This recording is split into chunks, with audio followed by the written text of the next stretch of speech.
Moin and guten Tag. I hope you're hungry because today we are making amazing Neapolitan style pizza at home. Let me show you exactly what that looks like. Non più tra i farfalloni amoroso, notte e giorno d'intorno girano, delle belle turbando al riposo, Narcisetto Adoncino d'amor. Delle belle turbando al riposo, Narcisetto Adoncino d'amor. Non più avrai questi... I will show you step by step how to get there. Now this recipe is called an engineer's guide because I'm an engineer myself and I love to understand things. I will explain everything in detail so that you can follow this recipe at home step by step. Because let's face it, every home kitchen is different, every flour is different. You don't have the exact same environment as I have. Simply following a recipe without understanding it won't make you this amazing pizza. Chances are you have to do some adjustments on the way. And that's why I personally think that understanding the why behind a recipe is so important. Why should I do a certain step? Why should I use this ingredient? Can I also use this ingredient? Those are all questions that I'll be covering in this complete guide. Now I also added chapters in this video so that you can just skip ahead when you like. If you already know something, just skip ahead, or if you had enough of this random German talking, then also just skip ahead. Now this is a Neapolitan style pizza, and because this term is protected in Europe, there have to be written regulations for it. I will show them to you. It's crazy. Everything is explained pretty much in detail. All the steps, even the color codes before the bake and after the bake, everything is completely covered. So if you have questions, I definitely recommend you to have a look at the official written regulations. Luckily, there's also an English translation available. I'm going to be linking the guidelines in the description of the video as well so that you can easily find them. Anyways, enough said, let's get started by making the dough the most important ingredient of the pizza. The secret for the dough is a long fermenting dough. Don't try to make the dough in an hour, give it a full day. The enzymes in the flour become activated by mixing in the water. This starts to break down the flour, giving it its unique taste. It's not only the taste, it's also because it's easier for the yeast to digest your flour, you will have a more fluffy dough in the end. Now because we ferment over a longer period of time, we also only have to use a tiny amount of yeast. I'm going to be using dry yeast, but you could also definitely be using fresh yeast. It's a ratio of 1:3. And actually fresh yeast and dry yeast is the same organism. If you're not sure, double check your packaging, it should say the same. To calculate all the ingredients, I built a small calculator. Side note to all the other engineers, it's open source, so feel free to submit a pull request and change the code, make the calculator better. Just one small side note. Have a look at the protein content of your flour. Based on this, you have to adjust the water content that you're using. Now, bakers always like to specify this with a percentage. This way they can easily scale up the quantities when needed. So if you see a value such as 50%, that would be 50% based on the total flour that's used. So 50% based on 1 kilograms of flour would be around 500 grams of water, for instance. That would be 50% hydration. For 10% protein flour, double check the packaging, I would recommend around 55% hydration. For 12% protein flour, go for around 60% hydration. This is what the pizza in Naples has, around 12% protein flour. And the official guidelines also recommend 60%. For 14% plus protein flour, go for around 65% hydration. That's what I'll be doing in this video because it's the same flour that I also use for baking sourdough. Now the reason for this is that the water absorption greatly depends on the amount of protein that you have inside of your flour. It's mostly the gluten. The more gluten you have, the more water your flour can absorb. And for wheat, 80% of the protein is gluten. Now you could also definitely enhance your own flour at home by mixing in a little bit of vital wheat gluten. And it's the same with sourdough baking. You have to make sure that you take the correct amount of water. It's really critical that you don't use too much, but also not too little water. And it also just simply depends on the flour that you have at your disposal. Sorry for going on about this for such a long time, but I feel this is a very, very important point. I'm getting started by making the dough one evening before the guests arrive. I want to make around 10 pizza balls, and the exact ingredients I extracted from my pizza calculator.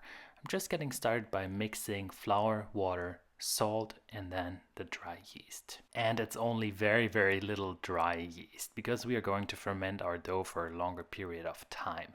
If you can measure less than a gram, just go for a gram. That's also totally okay. Then I'm just starting to mix everything together. And it's very hot right now in Germany, more than 30 degrees. And yes, this is going to make my dough ferment much faster than it does in winter times. I will show you a quick hack in a little bit that allows you to monitor the progress. I'm just making sure everything is evenly incorporated now, and then I let that dough sit. 15 minutes passed, and now it's time to add a little more strength. During the first stage, we pretty much just incorporate all the ingredients, making sure that there's no flour left, which is untouched with the water. And now we need to be kneading a little bit, but not too much, because we have a lot of time overnight where this dough is going to come together. And you see, by just letting everything sit for a while, we got a really good window pane effect. This is the gluten holding together. This is also how your dough should be. Now let's take out the dough from the container. I just like to rotate the dough like this, fold it over until the dough comes right out. And now I didn't flour the surface. I did this on purpose because the dough sticks to the surface now, and this means I can pull it out and fold it over. And by doing this, we are gluing the dough together pretty much. So take it out, fold it over. Repeat this a few times. And this is already creating a lot of strength. We need to develop this gluten network. We want the dough to stay together. Resist the urge to use any additional flour.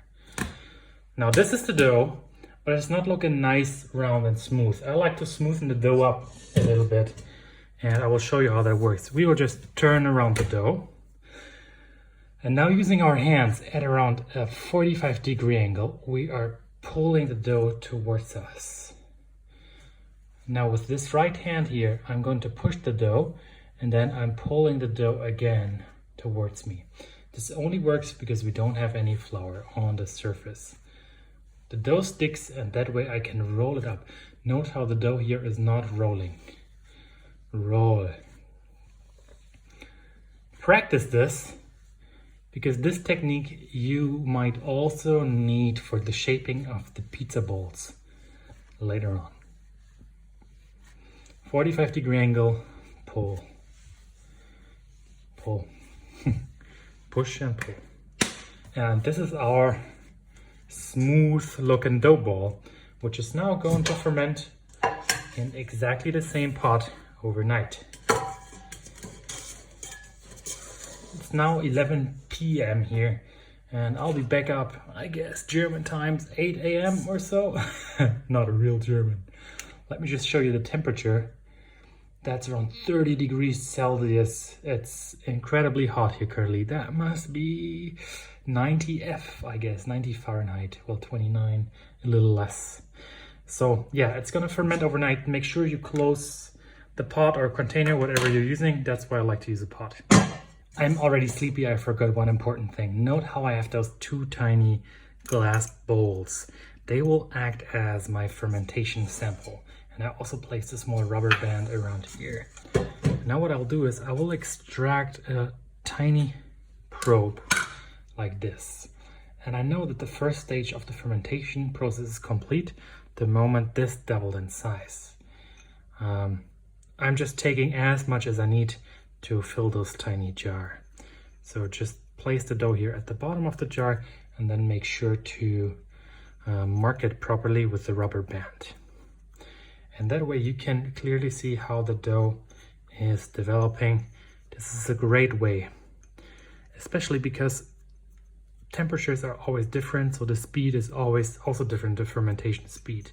And that's why I can't give you an exact timing. This really depends on your environment, your setup, but this is a safe way to always know that your dough is pretty much ready. So as you can see here, I marked it like this, and I just have this tiny other jar which I place on top so the probe doesn't dry out. And I'm going to round this up one more time, just like we did before.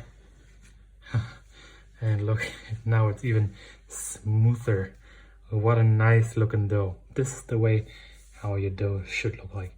And it's not sticking to my hands anymore.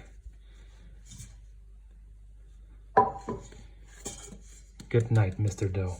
And before going to bed, this is the fermentation probe. And the probe in the morning. Now the actual dough here in the morning tells a different sign than the probe.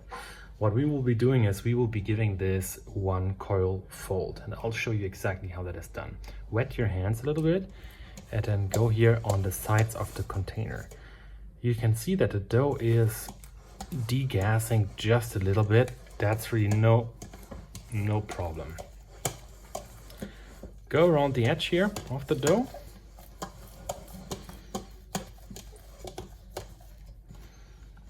And then with two hands, go inside and lift the dough upwards and place it down. Repeat this twice. Rotate the dough and repeat this twice as well.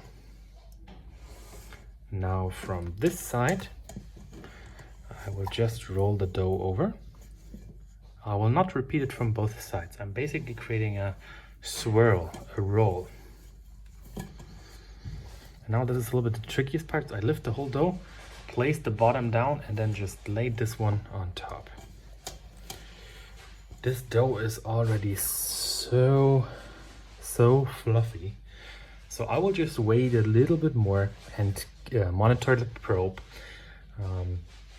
Yeah, and this is good. This created additional strength. This way we made sure the dough sticks together a little bit more. Exactly what we need, because we also didn't need that much in the start. This dough is looking good. The probe also says it doubled in size. Look at this nice jiggly dough. So satisfying. I just want to touch it. This is so good. I wish you could touch this dough. I could do this all day. Good dough, good dough. So I'm just applying this one more coil fold. As you can see, just get it. I'm amazed by this dough. But now the problem is I have to move this to my fridge, and this pot is a little bit too large. The coil fold helps to remove the dough. And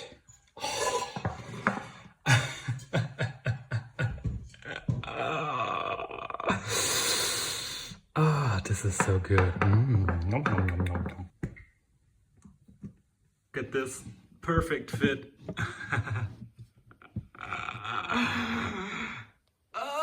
This is so satisfying. The fridge really slows down the fermentation activity, and I left the dough in the fridge until around 2 hours before I wanted to start baking pizza. Now I'm carefully removing the dough from the edges of the container, and then I'm taking the dough out, placing it on my unfloured surface. Next up, we then have to divide the main dough and create our pizza balls. For this, I like to mark the dough already to indicate the portions where I should cut. And each dough ball is going to be 250 grams. That's perfect for my oven, but you could also be going for a little bit less. 250 is the official size of a Neapolitan style pizza. Yeah, and don't worry about cutting a few scraps. That's really no problem. Take the ready portion and just place it on your kitchen counter. One more time. If you don't have a dough scraper, you could just be using a sharp knife. Now our chunks of dough don't look uniform at all, and that's what we're going to change. Using the tension of the surface, we drag the dough over the surface, rounding the dough up. Don't do this too much, or else the surface of the dough is going to tear. So just as much as is required. One more time. This only works because we don't have any flour on the surface. Resist the urge to use additional flour. This is the same technique that you used before to round up your main dough. So when making your main dough, this is a great way to practice. Now at this stage you don't want to be pre-shaping too much or else you're degassing your dough. So yeah, give it a shot, practice this with your main dough. Now the gluten is relatively stiff. For this we will let the dough balls sit at room temperature for at least 10 minutes. This makes it easier to shape them in the end. I like to prepare a small bowl with some additional flour. I will start with this one and I'll show you step by step. Put a little bit of flour on your surface, not too much. And now this is stuck to the counter. So I'm carefully using my hands and I'm removing the dough here from the counter like this.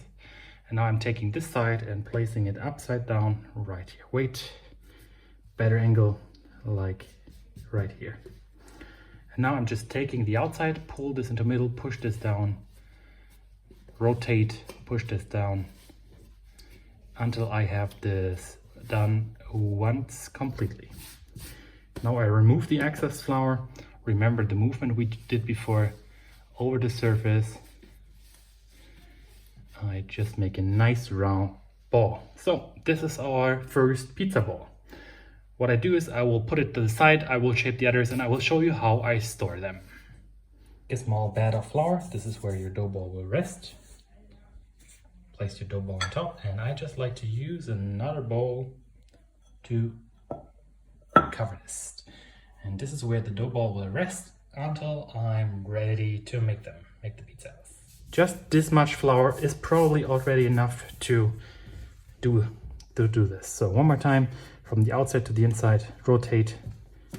With a quick movement of my hand, I'm just rotating this pizza ball. And yes, well done. Finish this up. And you see, I used less flour, and this way I can use more tension of the surface to give the ball the final round shape. And this is how I store all of the pizza balls until I'm ready.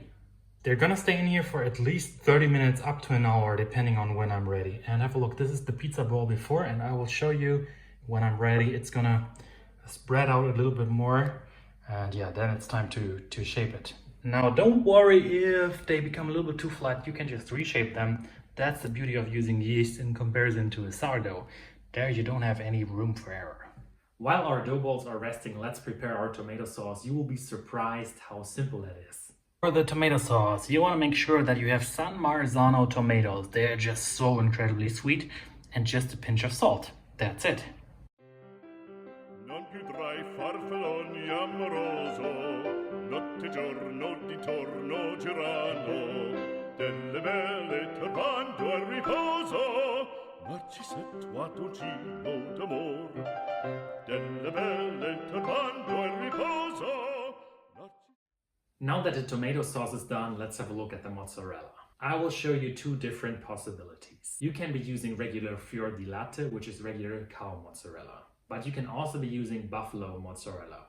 Both are allowed by the pizza regulations. Buffalo mozzarella has an amazing taste, but it's also more expensive and a little bit more watery. This means it makes it a little bit harder loading the pizza to the oven. So as a beginner, I definitely recommend you to start with fior di latte regular basic mozzarella. But regardless, I will show you both options, see for yourself what you prefer. We don't need the whey. I will just remove the whey. You can drink it, you can make a bread out of it, or you can throw it away as you like. Now for baking of the pizza, we will be having a look at three different options. First a steel, then a stone, and third a special pizza oven. For the home oven, you want to make sure that your home oven is preheated to the max. I'd recommend you to preheat it for at least 30 minutes. If you have a broiler function, make sure you activate that broiler function. The hotter, the better. The idea of a Neapolitan pizza is to only cook for max 90 seconds. That way the ingredients on top are still somewhat raw. The idea is to have amazing ingredients which taste incredible even without cooking them. That's why, 90 seconds max baking time. In Naples they have stone ovens. Now I guess most of you won't have a stone oven at home. Maybe I should build myself one. The stone ovens have a lot of heat coming from the top due to their shape. And that's exactly what we're trying to simulate with the broiler function in the oven. The temperature in a stone oven is around 450 degrees Celsius or 850 degrees Fahrenheit, much hotter than the average home oven. Now you might be wondering, why are we using a steel? In general, a stone can absorb more heat. However, the steel can yield the heat faster to the pizza than the stone can. This means that the bottom of the pizza will be cooked faster with the steel in comparison to a stone. And yeah, since we don't have that high temperature, that's a great hack for the home oven. Ideally, you want to have tiny dark spots at the bottom of your Neapolitan pizza. But yeah, let me show you if a steel is worth an investment or not. Let me show you how the 3 different baking methods come together, and then we will be comparing them and you can decide for yourself which one you like the most. I hope you're hungry because they all turned out incredibly delicious. Start by preparing your pizza peel. For this, semolina flour works best. Look at my German label maker game. Semolina flour just works a little bit like a rolling agent. The pizza is just gonna slide off this peel, also making sure the pizza doesn't stick. Use a little bit more than too little. And now, first dough ball. It came right off. If it stuck a little bit, no worries. Using slightly floured hands, tuck below the dough ball until you can move it. I'm going to be adding some additional flour right here on the surface now. This is where I place the dough ball. Add some more flour on top of your dough ball. Make sure your hands are also a little bit floured. Now push the dough inside, leaving this edge intact. Now, I'm not a real pizza YOLO. There are probably faster techniques, but I find this method to be very effective. And you can see how the dough still comes back together. That's typically a sign that I might or should have let the dough rest a little bit more. That's the gluten pulling the dough back. Now carefully work your way outside, tuck down the edge a little bit. I would say this is probably the height that you want everywhere.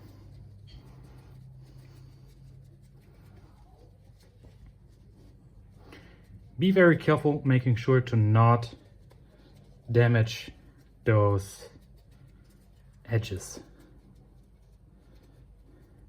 And those nice bubbles here, that's exactly what you want.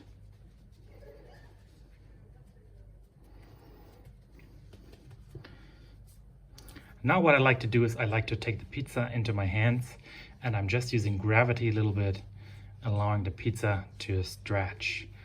Again, this is probably not the fastest method, but this method always works. You will notice how the pizza starts to just flatten out. That's exactly what you want. And note, I'm holding the pizza here on below the edge pretty much. Just keep doing this for a little bit. The pizza is going to elongate. And if that does not work, I like to put the pizza here onto my knuckles, just the tip of my knuckles, and I just gently stretch the pizza using my knuckles. Make sure to also stretch it from the inside. Now, the longer your dough stayed on the surface, the easier this goes. If this does not work for you, then just wait a little longer. This always reminds me a little bit of an alien. And you can see already, this is already my pizza, and now I will just keep doing this for a little bit longer until I have the desired size.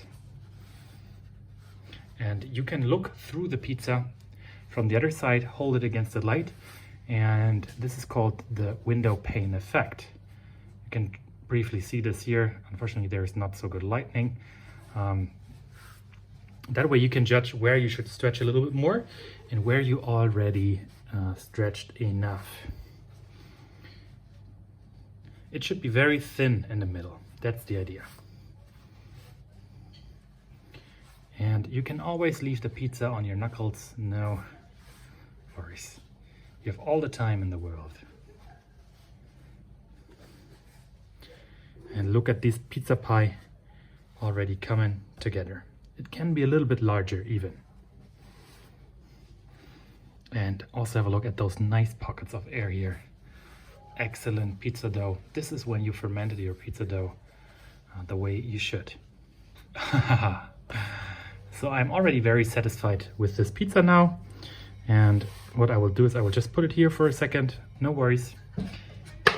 Oops. Put my pizza peel and I will load the pizza here on this pizza peel. I'm using my full hand to load the pizza. Now I'm just placing the pizza gently on the pizza peel. And note how it's not perfectly shaped yet. I can just stretch it a little more on the pizza peel. This is the perfect pizza pie. And note the edge. Now you should be using between 60 and 80 grams of tomato sauce. And the moment you apply the tomato sauce, a timer starts. You have to be quick because else the dough becomes too wet and it's hard to load the pizza. So I will be applying the tomato sauce. In the spiraling movement, I will cover the pizza. Then I'm going to add the mozzarella, a little bit of basil, and then I'll finish that off with a little bit of olive oil. So in my case, this is around 60 to 80 grams. Also depends a little bit on how you like it. Place the tomato sauce and just with an easy movement, rotate the tomato sauce outwards. Perfect.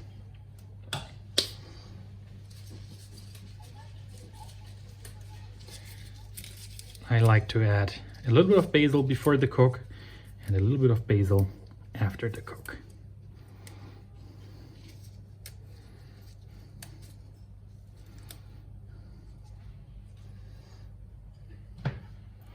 I will start with the mozzarella, the fior di latte. Non più tra i farfalloni amoroso, notte e giorno di torno girando, delle belle turbando al riposo, Narcisetto a dolcino d'amor. Delle belle turbando al riposo, Narcisetto a dolcino d'amor. Non più avrai questi bei panacchini,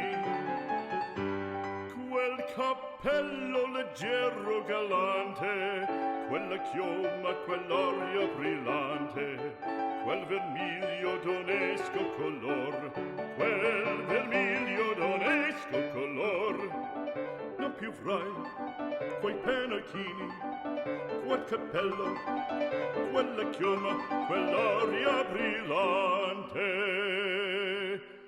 Non più tra i farfalloni amoroso, notte e giorno di torno girando, delle belle turbando al riposo, Narcisetto a dolcino d'amor. Delle belle turbando al riposo, Narcisetto a dolcino d'amor. Fra guerrieri può far bacco, grande stacchi stretto sacco. And now comes my special gas-operated pizza oven. Thanks Mom and Dad for gifting it to me to my last birthday. Hello, are you watching? Hi Mom, hi Dad.